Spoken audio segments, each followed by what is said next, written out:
बिस्मिल्लाहिर्रहमानिर्रहीम, अस्सलामुअलैकुम, good morning, welcome to सुबह सवेरे पाकिस्तान। मैं हूँ हमजा तारिक और मैं हूँ आपके साथ सैयदा इकरा बुखारी। और हमजा, वैसे मैं सोच रही थी कि कभी हमारे व्यूअर्स ने भी या तुमने भी नाम किसी पैदा होने वाले बच्चे का सुना है? HTML प्रोग्रामिंग लैंग्वेज है।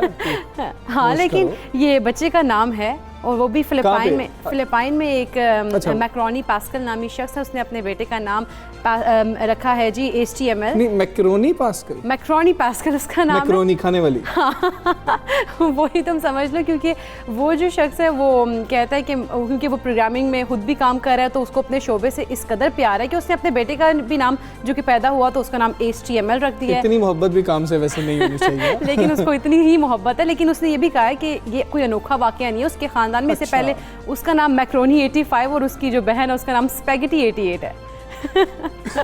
मतलब कि नई जनरेशन का मतलब कि जिद्दत ने भी और तालीम ने भी कुछ नहीं बदला। उन्होंने कहा कि जी कि हमारे जो पेरेंट्स ने हमारा नाम रखा था, हम भी वैसा अजीब सा नाम जो है अपने बच्चे का रखेंगे। अब अगर वो बच्चा पता नहीं क्या नाम रखेगा, मार्स, जुपिटर, वो कुछ भी रख सकता है। वो कुछ भी रख सकता है क्योंकि जिद्दत आ रही है, तो इसीलिए फिर चीज़ों में भी जिद्दत आ रही है, तो बच्चे भी फिर आगे। उसको खास वजह बताइए कि जी कि हम ऐसा क्यों करते हैं? वो बस उन लोगों को ऐसे ही नाम रखने का शौक है, क्योंकि वो कह रहे हैं कि अनोखा वाकया नहीं है, हमारे खानदान में ऐसे ही नाम हम लोग रखते हैं। अच्छा, वो फेमस होने के लिए भी कुछ लोग ऐसा वैसे करते हैं कि वो बच्चे की तस्वीर मैंने भी देखी थी, वो वायरल बहुत ज्यादा हो रही है क्योंकि बच्चे का नाम HTML। हाँ, बिल्कुल। अच्छा हमजा, वैसे हम लोग देखा जाए तो हमारे यहाँ पर एक अच्छी बात ये है कि क्योंकि नामों का जो कहते हैं असर शख्सियत पर भी पड़ता है, तो यहाँ पर जो हम लोग पाकिस्तान में हम लोग नाम रखते हैं उनके नाम ऐसे होते हैं जो असर भी रखते हैं। हाँ, अच्छे नाम रखने की कोशिश की जाती है, ऐसे कि जिसका मतलब मानी बहुत अच्छे हों, ताकि बच्चे की शख्सियत पर जो है अच्छे असरात पड़े हों। लेकिन वो लोग रख सकते हैं, उनकी मर्जी। अब HTML देखेंगे कि HTML बड़ा होकर क्या कोई नया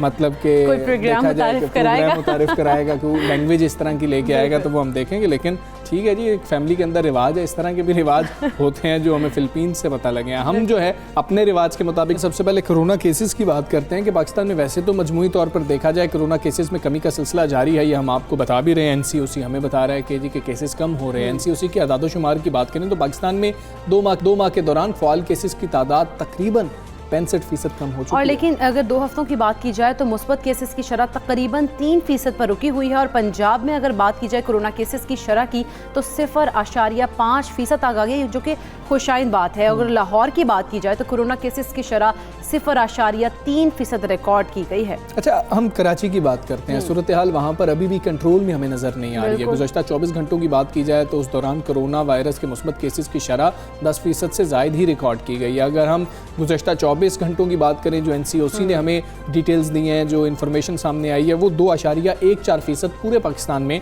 मुस्बत केसेस की शरह रही है, जो कल 0.9% थी, यानी कि थोड़ी सी बड़ी है। लेकिन हम देख रहे हैं कि कराची के अंदर जो शरह है वो बहुत ज़्यादा है। हाँ, लेकिन हमजा के कराची और लाहौर में वैक्सीन की बात की जाए तो किल्लत होने की खबरें भी आ रही थी।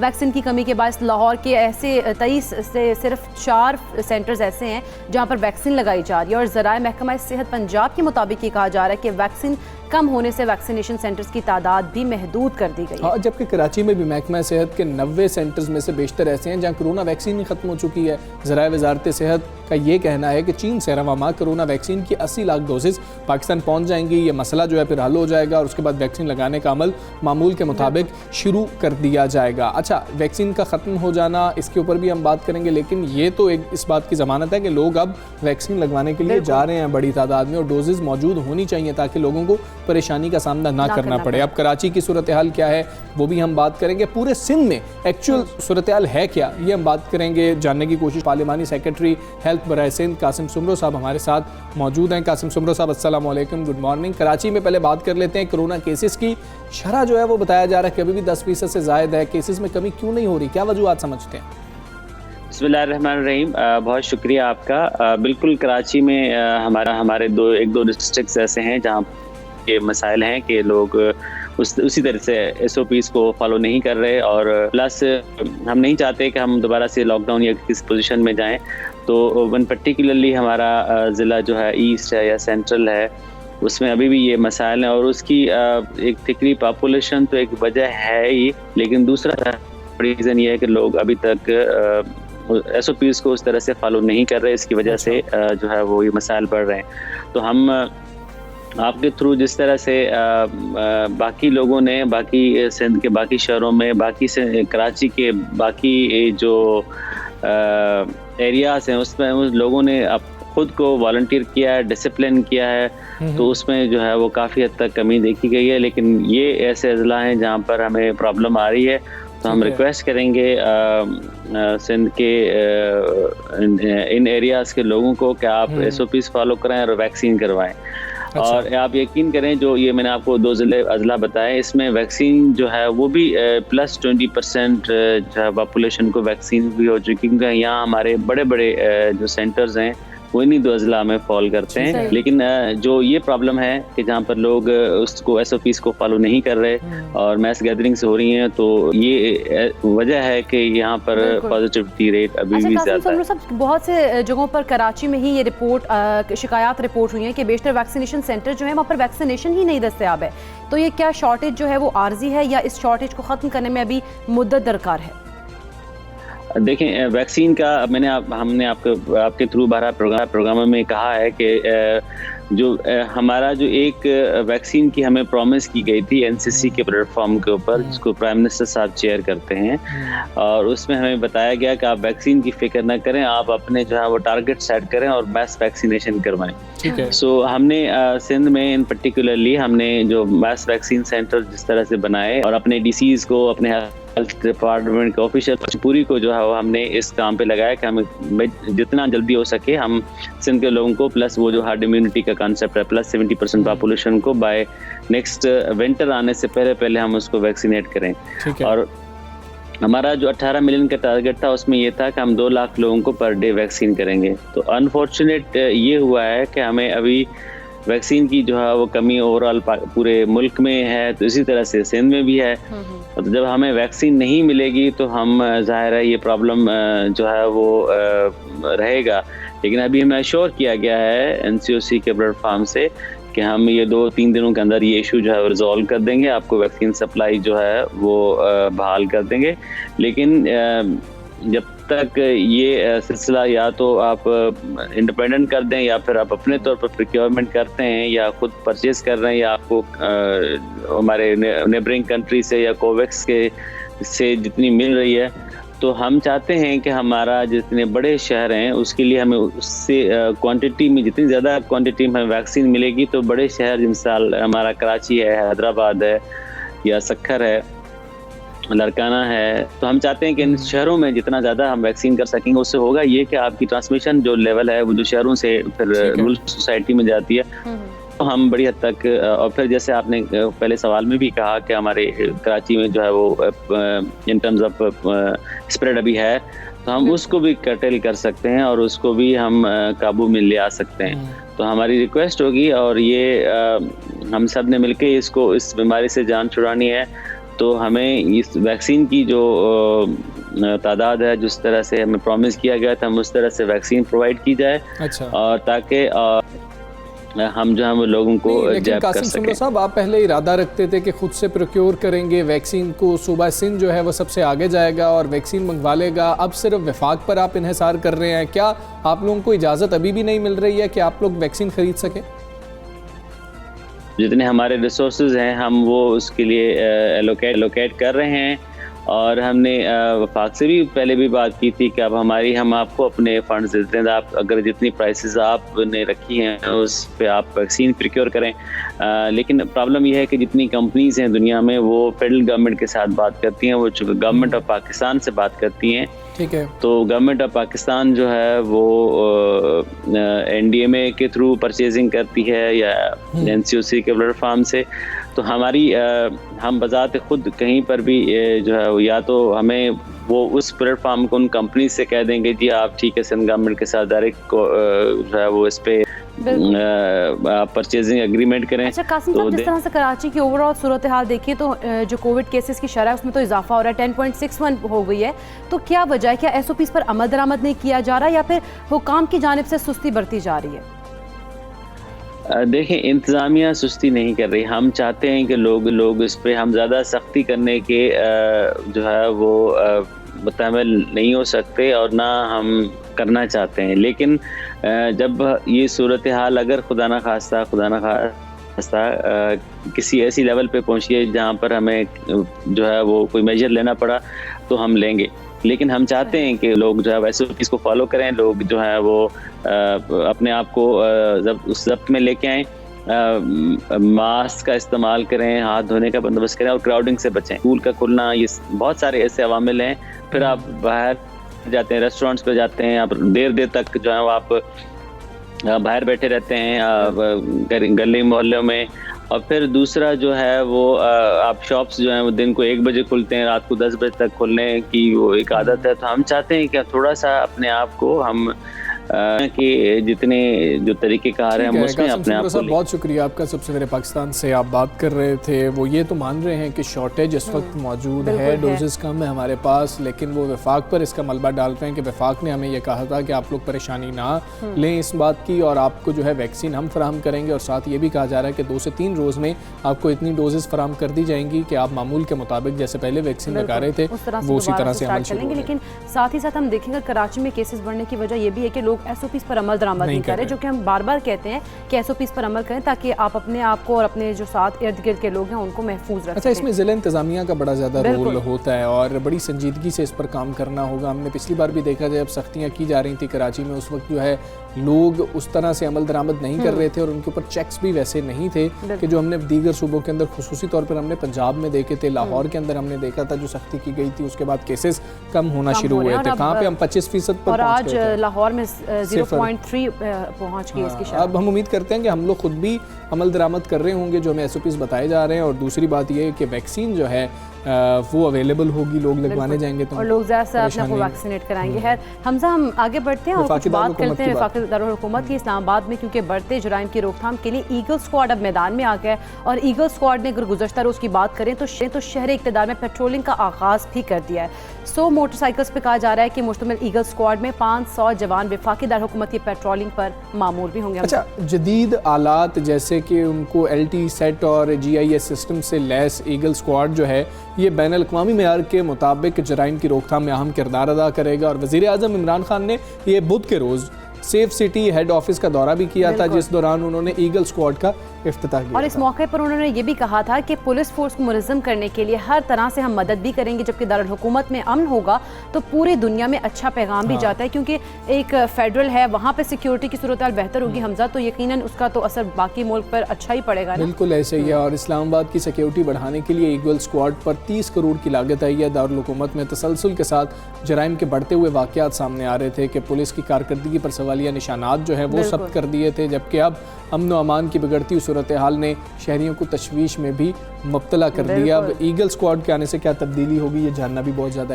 ये जानना बिल्कुल बहुत ज़रूरी है। इसी पर हम बात करेंगे SSP ऑपरेशन सैयद मुस्तफ़ा तनवीर साहब हमारे साथ। अस्सलाम वालेकुम, गुड मॉर्निंग सर। कहिएगा ईगल स्क्वाड की जिम्मेदारियाँ क्या क्या होंगी और इससे इस्लामाबाद में सिक्योरिटी का माहौल कैसे बेहतर बनाया जा सकेगा?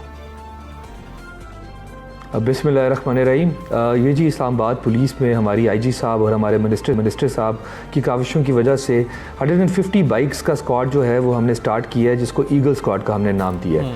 ये बाइक्स जो हैं ये पेयर की सूरत में मूव करेंगी शहर के डिफरेंट सेक्टर एरियाज़ में, रश वाले एरियाज़ में, मार्केट्स में ये पेट्रोलिंग करेंगे। इनके अंदर जो हमारे ऑफिसर्स तैनात हैं उनकी तादाद तकरीबन 500 के करीब है। इनको पूरी ट्रेनिंग दी गई है बाइक हैंडलिंग के ऊपर, बाइक मैनूवरिंग के ऊपर, वेपन हैंडलिंग और साथ ही साथ वायरलेस कम्युनिकेशन की भी, कि अगर कोई इंसिडेंट होता है तो उसको ये प्रॉपर तरीके से रिस्पॉन्ड भी कर सकें और रिएक्ट भी कर सकें। अच्छा SSP साहब ये बताइएगा, इस्लामाबाद सेफ सिटी प्रोजेक्ट की बात करें तो शहर को महफूज बनाने में ये कितना अहम किरदार अदा कर रहा है? क्या इस प्रोजेक्ट की कारकर्दगी से वज़ीर आज़म साहब और वज़ीर दाखिला साहब मुतमईन हैं? ये जो ईगल बाइक्स हमने स्टार्ट की हैं, इनका जो मेन फीचर है वो ये है कि ये हमारे सेफ सिटी प्रोजेक्ट के साथ अटैच्ड होगा। इनकी वहाँ पे जो भी अगर रेस्क्यू की कॉल आती है या कोई 15 की कॉल आती है तो they will be able to respond to those calls on their wireless sets. इनको जो हमने सेट्स प्रोवाइड किए हैं, जो मज़ीद भी हम इनको लेके दे रहे हैं, वो सेट्स हैं जिनकी लोकेशन हमारे पास सेफ सिटी में आएगी, और बाकी भी जो भी हमारे पास गैजेट्स जो हम प्रोक्योर करेंगे उनसे भी इनको हम लेस करेंगे, ताकि मज़ीद टेक्नोलॉजी के इस्तेमाल के साथ साथ इनको हम भरपूर तरीके से इस्लामाबाद की गलियों में, रोड्स के ऊपर, मार्केट्स में डिप्लॉय करें। अच्छा मुस्तफ़ा साहब, जिस तरह से हम बात करें इस्लामाबाद में जराइम की शरह में मुसलसल इजाफा देखने में आ रहा है, कमी क्यों नहीं हो रही? अगर चंद रोज़ कबल की ही बात कर लें तो साबिक IG के घर पर भी डाका हुआ है और उसकी वारदात की फुटेज भी सामने आ चुकी है, लेकिन लॉ एंड ऑर्डर को बेहतर बनाने के लिए हुकूमत की जानिब से क्या इकदाम किए जा रहे हैं? जी, इस्लामाबाद पुलिस जो है दिन रात कोशा है, मेहनत कर रही है। हमारे सारे officers, all ranks, they are working day in day out, मेहनत कर रहे हैं, काम कर रहे हैं। इंसिडेंट्स हुए हैं, काफ़ी इंसिडेंट्स, एक वेव आई थी क्राइम की, वो ट्रेस हुई, उसमें हमने जो गैंग था वो बस्ट किया। इसी तरह बाकी भी एरियाज़ में जो गैंग्स ऑपरेट कर रहे थे, अल्हम्दुलिल्लाह इस्लामाबाद पुलिस ने उनको अरेस्ट किया और रिकवरी करके लोगों को दी, जिसकी कारकर्दगी हमने आज से 3 महीने पहले लोगों को बुला के उनकी गाड़ियाँ, उनके स्टोलन गुड्स जो थे उनको वापस की। इंशाल्लाह इस्लामाबाद पुलिस ये तमाम केसेस को जल्द ट्रेस करेगी और लोगों को उनके स्टोलन जो गुड्स हैं। इस्लामाबाद दारुल हुकूमत होने की वजह से ख़ास अहमियत रखता है, ये हम सब जानते हैं, और यहाँ मॉडल थाने और मॉडल पुलिसिंग की बात कर ली जाए तो क्या काविशें इस्लामाबाद पुलिस की जानिब से की जा रही हैं, कितना फ़ायदा हो रहा है, और अब आपको लग रहा है कि शहरी मुतमईन है? हमारे जी इंस्पेक्टर जनरल ने जब चार्ज लिया, हमारे DI साहब आए, तो हमारा मेन जो फोकस था वो ये था कि हम अपने प्रॉब्लम्स आइडेंटिफाई करें। तो सबसे बड़ा प्रॉब्लम जो हमें नज़र आया, that was the gap between community and the police, public और पुलिस के बीच में जो गैप था। उन चीज़ों को मद्देनज़र रखते हुए हमने अपनी पूरी स्ट्रैटेजी बनाई, जिसके अंदर हमने ई-डेस्क फैसिलिटेशन सेंटर्स को हमने एक्सपैंड किया। फैसिलिटेशन सेंटर्स को देही इलाकों के अंदर हम लेके गए, G13 में किया, रूरल इलाके के अंदर हम लेके गए। इसी तरह जेंडर प्रोटेक्शन यूनिट कि हमारी जो बहनें जो हरासा की शिकायत होती थी या कोई ईव टीजिंग होती थी या कोई डोमेस्टिक वायलेंस होता था जिसके ऊपर बहुत सारा क्राइम जो था वो अनरिपोर्टेड जाता था, उसको हमने बेहतर किया। उसके लिए हमने पूरा एक जेंडर प्रोटेक्शन यूनिट बनाया ताकि हमारी उन बहनों को, हमारी उन बेटियों को किसी किस्म की तकलीफ़ ना हो और वो जाके अपनी कंप्लेंट जो है वो आराम से रजिस्टर कराएं। इनके लिए हमने वॉक इन फैसिलिटी भी रखी और 8090 is our helpline for gender protection unit कि वो भी आके अपनी कंप्लेंट बेशक टेलीफोन के थ्रू हमें रिकॉर्ड करा सकती हैं। इसके साथ साथ हमारा, क्योंकि इस्लामाबाद जो है ये फेडरल कैपिटल है, यहाँ पे लोगों की आमदोरफ्त लगी रहती है, लोग बाहर से आते हैं, लोग टूरिस्ट जो हैं वो क्रॉस करके इस्लामाबाद को जाते हैं, लोग यहाँ पे आके स्टे करते हैं। तो उसको मद्देनज़र रखते हुए और लोगों की पब्लिक डिमांड के ऊपर we started bicycle patrol unit, जिसके अंदर हमने पायलट प्रोजेक्ट किया 10 बाइक्स के ऊपर, जिसमें हमारी ख़वातीन बाईसाइकिलिस्ट भी जो थी उन्होंने भी इसमें रोल प्ले किया। मार्केट्स के अंदर, मराकज़ के अंदर ऐसे शहरी ऐसे इलाके जहाँ पे सयाह आते थे और आके टूरिस्ट आके एंजॉय करते थे शहर को, वहाँ के उनकी फैसिलिटेशन और उनको एक फीलिंग ऑफ प्रोटेक्शन के लिए हमने वहाँ पे उनको डिप्लॉय। जिस तरह से साइकिल पेट्रोलिंग यूनिट के क़याम का मकसद तो आपने बता दिया, ये भी बता दें क्या ये मकसद पूरा हो रहा है? यूरोपियन ममालिक हैं या ऐसे ममालिक हैं जहाँ पे टूरिस्ट या उनके फेडरल कैपिटल्स हैं और ऐसी जगहें, मार्केट्स हो गई या पार्क्स हो गए जहाँ पे गाड़ियाँ या मोटर बाइक्स नहीं जा सकती, तो वहाँ पे लोगों को किस तरह फैसिलिटेट किया जाए। तो इस कॉन्सेप्ट को मद्देनज़र रखते हुए हमने ये बाईसाइकिल पेट्रोल यूनिट जो था ये स्टार्ट किया। इसकी हमें काफ़ी इसका फीडबैक जो था वो बड़ा पॉजिटिव आया। जिसके ऊपर हमने मज़ीद 10 बाइक से 20 बाइक्स कर दी हैं, जिसके अंदर हमारे नेक्स्ट जो एरियाज़ हैं जहाँ पे जिस तरह लेक व्यू पार्क हो गया, बाकी हमारे मार्केट्स हो गई या बाकी ऐसे मकामात जहाँ पे लोग बाहर से आते हैं, टूरिस्ट आते हैं, मस्जिद हो गई जैसे, वहाँ पे हम इनको मज़ीद डिप्लॉय करेंगे। ठीक है, SSP ऑपरेशन सैयद मुस्तफ़ा तनवीर साहब सबसे सवेरे पाकिस्तान से बात कर रहे थे, बहुत शुक्रिया आपका। और इस्लामाबाद की हम बात कर रहे होते हैं, वफाकी दारुल हुकूमत की बात कर रहे होते हैं, तो सिक्योरिटी जो है वो हम समझते हैं कि बहुत ज़्यादा ज़रूरी है। और वहाँ पर जब ये कुछ वारदातें सामने आ रही थी तो काफ़ी तशवीश जो थी। और एक और मसला इकरा ये होता है कि जब आपका वफाकी दारुल हुकूमत होता है ना, एम्बेसीज वहाँ पर मौजूद होती हैं और वहाँ पर सयाह क्योंकि हम उधर होते हैं तो उनकी सिक्योरिटी को बेहतर बनाना बहुत ज़रूरी है। हमजा, हाँ, आगे बढ़ते हैं और एक अच्छी खबर है वो शेयर करते हैं आपके साथ। कनाडा की 146 साल तारीख में पहली मरतबा मुसलमान जज महमूद जमाल को सुप्रीम कोर्ट ऑफ कनाडा के जज के तौर पर नामजद कर दिया गया। अभी हम पहले अमेरिका की भी एक खबर शेयर कर रहे थे। इस तरह की अच्छी अच्छी खबरें जब आएंगी तो हमारा यकीनन पाकिस्तान का नाम भी रोशन होगा। और कनाडा की अगर सुप्रीम कोर्ट की बात की जाए तो उन्होंने अब तक सिर्फ सफ़ेद फार्म जज ही मुकर्रर किए थे, लेकिन ये पहला मौका है ऐसा कि मुसलमान जज को इस अहम ओहदे के लिए नामजद किया गया। और कनाडा के वज़ीर आज़म जस्टिन ट्रूडो की बात की जाए तो उन्होंने जस्टिस महमूद जमाल को सुप्रीम कोर्ट का जज नामजद करते हुए कहा है कि अपने ट्वीट किया और उसमें कहा है कि जस्टिस महमूद जमाल कानूनी तालीमी मैदान में गैर मामूली रिकॉर्ड्स रखते हैं। हाँ जी, उन्होंने ये भी लिखा है कि जस्टिस जमाल सुप्रीम कोर्ट का काबिल कदर असासा साबित होंगे और सुप्रीम कोर्ट ऑफ कनाडा में पहले मुस्लिम जज महमूद जमाल 1 जुलाई को अपने हुदे का चार्ज संभालेंगे। तो यकीनन ये सबके लिए बहुत खुशी की खबर है कि पहला मुसलमान जज होना, सियाफाम जज वहाँ पर होते थे सुप्रीम कोर्ट के, और 146 साल कनाडा की तारीख है जिसके बाद ये मौका जो है सामने आया है। और फिर जस्टिन ट्रूडो जो है वो ट्वीट कर रहे हैं और उनको मुबारकबाद दे रहे हैं कि जी के बड़े काबिल आदमी हैं। ये बड़ी अच्छी बात है, ऐसी खबरें जब आती हैं तो हम लोग को मुसलमान कम्युनिटी के लिए फ़ख्र की बात है हमसा, क्योंकि इस तरह की अच्छी खबरें आती रहेंगी तो मुसलमानों का नाम जो है ना दुनिया भर में रोशन हो ही रहा है और मजीद भी होगा। और उम्मीद करते हैं कि आने वाले कनाडा में एक वाकया भी पेश आया था, हमने वो देखा था, वो जिस पाकिस्तानी जो मुस्लिम फैमिली थी, बिल्कुल बिल्कुल दहशतगर्दी का जो वाकया पेश आया था, उसके बाद जब ये हौसला अफजा खबर सामने आती है तो हमें अच्छा भी लगता है और हमें इंटेंशन पता लग रही होती है कि गवर्नमेंट की इंटेंशन क्या है, कैनेडियन गवर्नमेंट बिल्कुल मुसलमानों के बिल्कुल अगेंस्ट नहीं है, वो उनके हक में है। और इस तरह से जिस तरह से जस्टिन ट्रूडो ने किया है, ट्वीट किया है, वो उनकी इंटेंशंस बहुत अच्छी हैं और वो हौसला अफजा है मुसलमानों के लिए। वहाँ पर उनको थोड़ा सा जो साई ऑफ रिलीफ है वो मिलेगा और वो बेहतर फील कर रहे होंगे। तो जी ये एक अच्छी खबर आपके साथ शेयर की। अभी हम एक ब्रेक लेंगे, ब्रेक के बाद वापस आए। Stay with us.